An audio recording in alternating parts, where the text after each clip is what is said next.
નમસ્કાર મિત્રો, વિડીયોમાં તમારું સ્વાગત છે। જી આ મિત્રો, અત્યારે હાલ મોટા અને મહત્વના સમાચાર સામે આવી રહ્યા છે। તો મિત્રો વાત કરીએ તો કલોલ શહેરના પૂર્વ વિસ્તારના દેવલા તલાવડી આસપાસના વિસ્તારોમાં ઝાડા ઉલટીનો રોગચાળો ફાટી નીકળ્યો છે અને દિન પ્રતિદિન કેસોમાં વધારો જોવા મળી રહ્યો છે। આજે વધુ 31 કેસ મળી આવ્યા હતા અને ઝાડા ઉલટીના રોગચાળામાં દર્દીઓનો આંકડો 175 ને પાર થઈ ગયો હતો અને હજુ પણ આંકડો વધી શકે તેવી સંભાવના જોવા મળી રહી છે।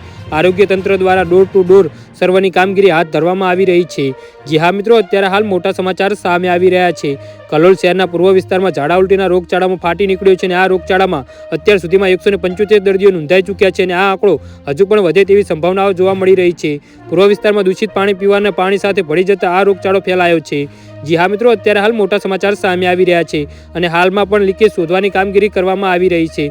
સોશિયલ મીડિયામાં વાયરલ થયેલા વિડીયોમાં પાણીના વાલ ઉપર ગટરના પાણી ભરાઈ રહ્યાના વિડીયો ફરી રહ્યા છે। તેના કારણે આ રોગચાળો ફેલાયો હોવાનું કહેવામાં આવી રહ્યું છે। સ્થાનિક લોકોએ આ બાબતે નગરપાલિકામાં અવારનવાર રજૂઆતો કરી હોવા છતાં નગરપાલિકા તંત્ર દ્વારા કાર્યવાહી કરવામાં ન આવતા રોગચાળો ભરડી લીધો છે।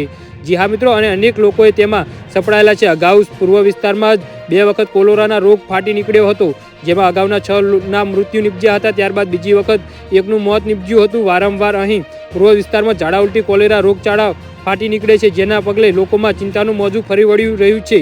જી હા મિત્રો, તો આના વિશે તમારું શું કહેવું છે તો નીચે અમારી કોમેન્ટ બોક્સમાં જરૂરથી જણાવજો અને અમારી યુટ્યુબ ચેનલને સબસ્ક્રાઇબ કરવાનું ના ભૂલતા। વિડીયો પૂરો જોવા બદલ તમારો ખૂબ ખૂબ આભાર।